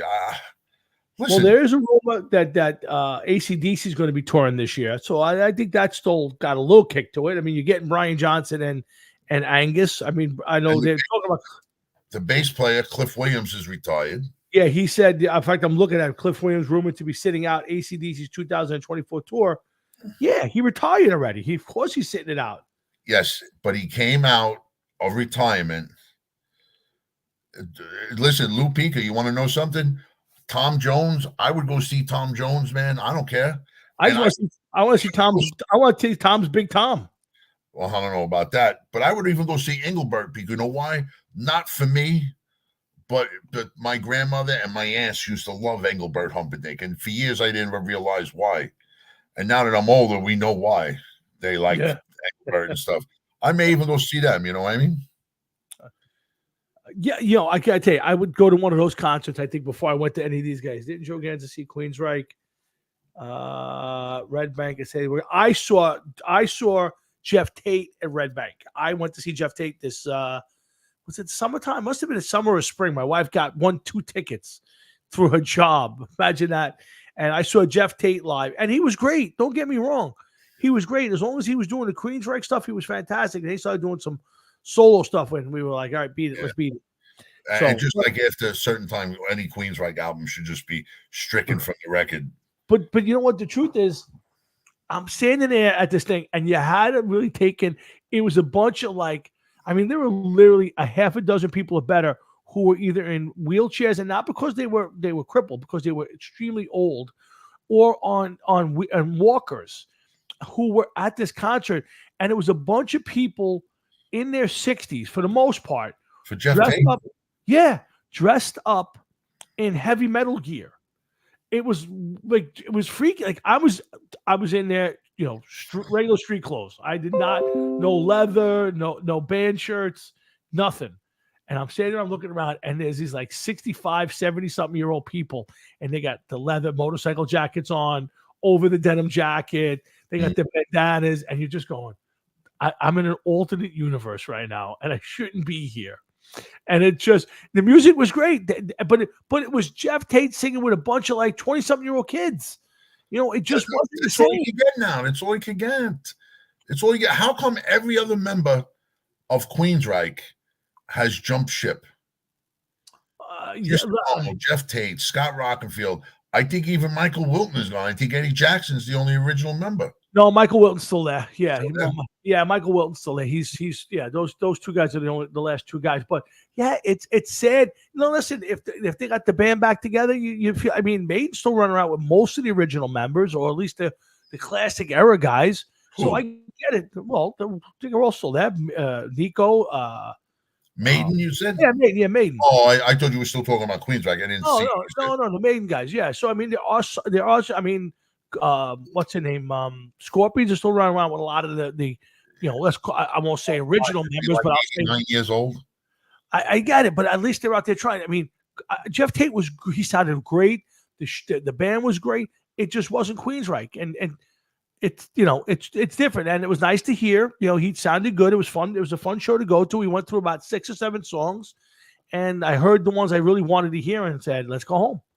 And I would never have paid to go. We got free tickets, and we went to dinner, and then I went to see a nice 6, 7, 8 songs. Bought a T-shirt and left.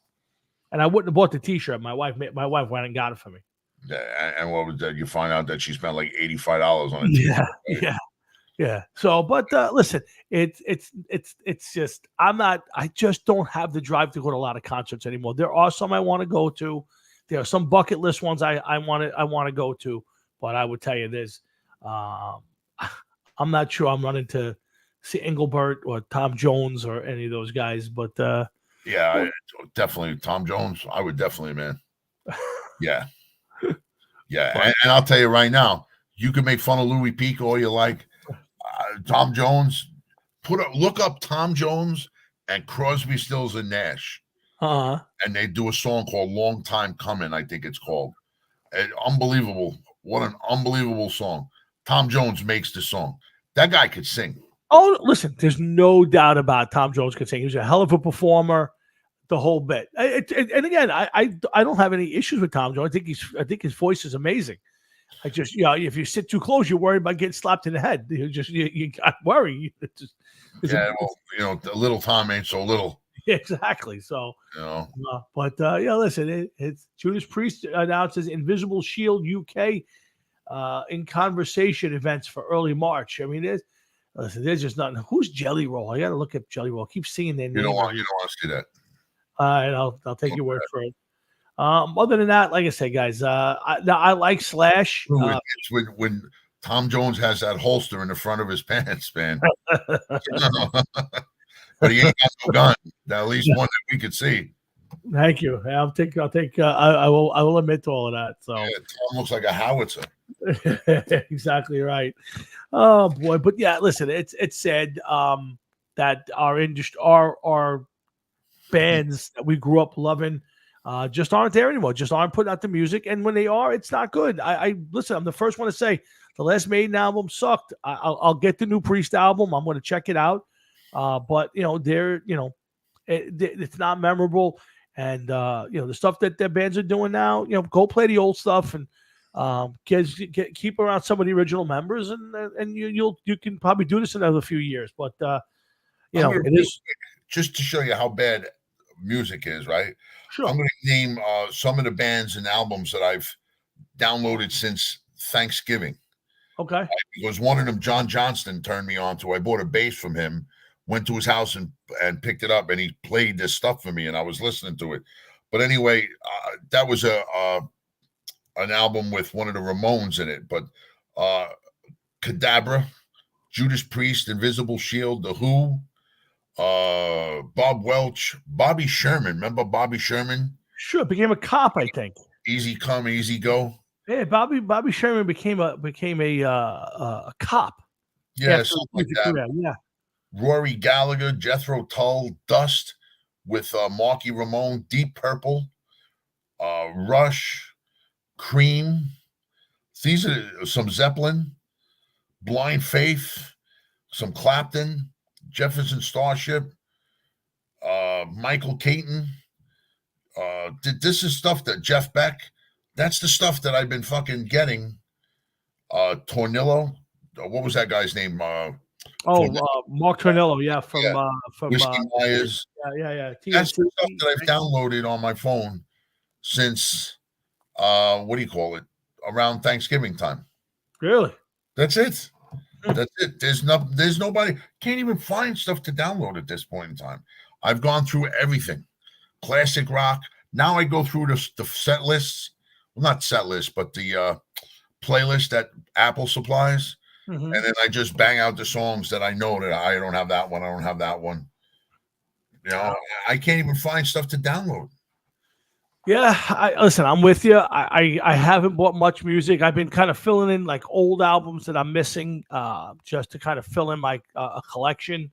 But I have not been hunting albums lately. I certainly haven't bought anything new in a while. So listen, it is what it is, and there's not much to say. Just enjoy the old stuff, and if you pop into something that turns it to be any good, great. But it just ain't there right now, and it is what it is. That's it. That's the best way to say it. I am looking forward to. We're getting Jeff and I be getting together with a couple of buddies to do some jamming in about a month. So I've been playing a little bit of music. I'm looking forward to getting together. Back in the studio and not waiting another year to play again. So I'm looking forward to that. And we'll see what that brings. It's just a couple of buddies, 4 of us. I'm excited. The drummers, for me, it's that's nice to play a couple hours with Ronnie Morms is a good thing. Yeah. See, Adam Hines is doing the same thing you're doing. That's exactly what I've been doing. I've bought, gone to a couple stores and found some vintage stuff, and I'm missing Billy Joel glass houses. I'm going to go buy that, and there's some stuff in my collection from Priest that I don't have anymore. I'm going to go fill that in. But yeah, I haven't gone and bought a new album. No, I haven't bought one in a while. But I have bought a lot of old stuff that I'm missing, and I've gotten a chance to sit in the room and throw on the phonograph, as they call it, and play some old stuff and relive the childhood a little bit. Yeah, but that's the sad part, because to relive your childhood, just for example, because you brought up Priest earlier, right? And I got him on the mind now. You want to go 40 years ago, you're listening to Screaming for Vengeance and everything else, but even 20 years ago, the album Angel of Retribution came out. Mm-hmm. And that's when they came back around with Rob Halford on tour. That's 19 years ago. Yeah. You know what I mean? Like 20 years went by in the blink of an eye. Whoa, what happened? Yeah, no. It's the truth. So yeah, I haven't even thought about albums of that era. I'm going back to what I'm calling vintage era stuff. No, I know exactly what you're talking about. Yeah. So I've like I said, I filled in. I've gotten most of my Triumph albums back. Love that band. I gotta get back. I gotta go back and find some old Rush that I don't have for some reason anymore. That I know I did have at one point. So, but that's what I'm. That's what and I just said. You know what? At the very least, I'm going to own that stuff. So if nothing new comes out the rest of my life, I'll have. And to be honest with you, I think I have one Black Sabbath album in my collection. You don't download music onto your phone somehow, some way? No, I do a lot of Pandora. I love Pandora. Don't you have satellite radio? Sure. And again, to be honest with you, I don't find myself listening too much of it anymore. I really don't. Like, I don't even know why I keep the subscription other than it's cheap. But yeah, to be honest with you, I find myself, I have a couple of stations. I have a Queen station on Pandora. It plays a lot of stuff. Not just Queen. I have a real cool country station that I've really gotten into the last month or two. And I got a Van Halen one. And, I kind of live in those. It plays better selections. And, I find the serious, you get a run of like 2 or 3 good songs. And the next thing you know, you're listening to just, B-sides of, really bad bands and Warlock and a lot of questionable enough's enough. And, after a while, just like, I've had enough, I've had enough of enough's enough. Yeah. So, Danger, you get a lot of Cinderella, and they're not bad bands, they're not bad songs, but it just doesn't interest me. And for every Maiden or Queensryche song, and it's always like Ozzy, and it's bad Ozzy, it's just, so I try to listen to Pandora. I get better stuff, and then when I'm home, I got my albums, and I got a box and a half of CDs, which I don't even play anymore, which I have to figure out what to do with at some point in my life. But yeah, that's it. That's what I've been up to. And like I said, lately playing a lot of music because we're going to jam and don't want to embarrass myself with the boys. So got to make sure I know the songs. And we'll see how that plays out. And that's it. That's what I've been doing, Jeff. Not much else. I hear you, man. I hear you. You know what, Joe? That's the one thing that I would say that I do have on my bucket list. I need to see Priest. I've never seen Priest live. I want to see Cheap Trick live. I've never seen Cheap Trick live. I can't say my favorite bands. I love a handful of Cheap Trick songs. That's a band. I want to see REO Speedwagon. I know it's just Kevin Cronin's the only guy left, but I have to see that band because 1980, that was the band that I listened to. That album was High Infidelity was a great. So I got about 4 or 5 bands that I need to see live. I've never seen the Scorpions live. I like to maybe try to see the Scorps if they come around again before they turn to dust. I've seen the Scorpions. I've seen Priest live. So I'm a little bit better than you when it comes to that stuff. Yeah. I mean, I've gotten to see some good bands, but I've not seen all of them. So I do have a bucket list of bands. But I would tell you, if you're asking me right now, I have 2 bucket lists. One's seeing as many football stadiums as I can, pro and college, and then seeing a few bands. I'd rather do the football stadiums, to be honest with you. I want to go to the Football Hall of Fame. I want to go to Notre Dame, Michigan, Penn State. Obviously, Nebraska is my favorite team, so I want to do all of those. And I want to get to Green Bay. You don't want to go to Penn State. Why? You been there? Yeah, I've been there. Yeah. You don't like Happy Valley? No. It was. I'll tell you some Penn State stories.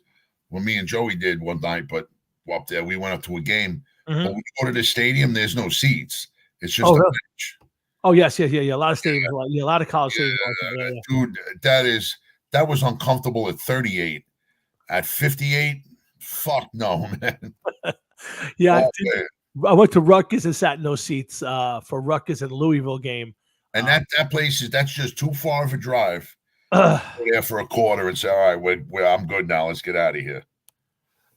Dude, Gary Richrath. Now, okay, he's dead now and all that, but Gary Richrath's tone is next to Brian May. Gary Richrath might have the best tone of any guitar player of all time.